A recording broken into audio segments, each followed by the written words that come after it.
the clothing you wear in the hills is important for comfort and safety. What you need are layers, a series of thin layers, so that you can adapt to different conditions. If you just have one big thick jacket, you can either be too hot, it then gets soaked in sweat, you're too cold, you're either wearing it or you're not. So a series of layers is far better.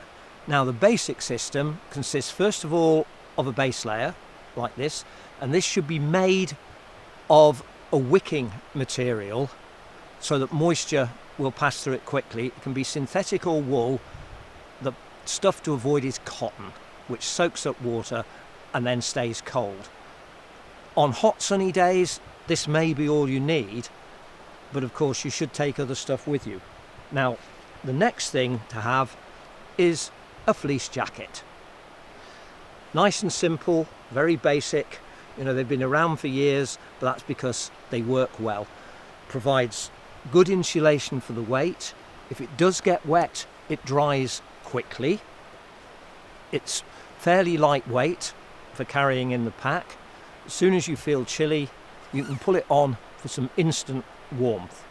However, a fleece is not wind or waterproof. So if a storm starts to build, the breeze picks up, starts to rain, if you're only wearing a fleece and a base layer, you're still going to get wet and cold.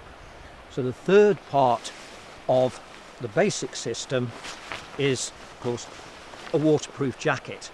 Now, any jacket that's waterproof is also windproof. So you can wear this in dry, windy conditions to keep the wind off. But of course, where it's essential is when it rains. And the waterproof jacket needs to be big enough to fit easily over your other layers. You don't want to be struggling into a tight jacket.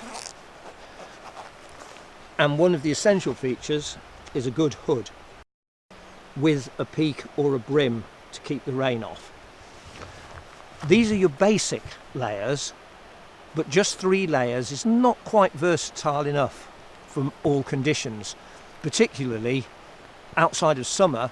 If you're wearing all of this, if it gets colder, you stop for a rest, you're going to cool down very quickly.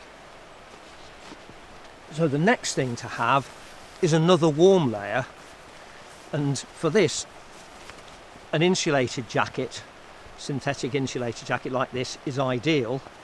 If necessary, you can wear this on top of your waterproof, because it doesn't really matter if it gets wet, it'll dry very quickly and it will still keep you warm.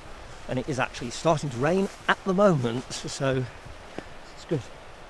But a synthetic jacket, most of the year, I'd say certainly, you know, September round to June, this is worth having. Perhaps you don't need it in summer, though anyone who feels the cold may choose to bring one anyway.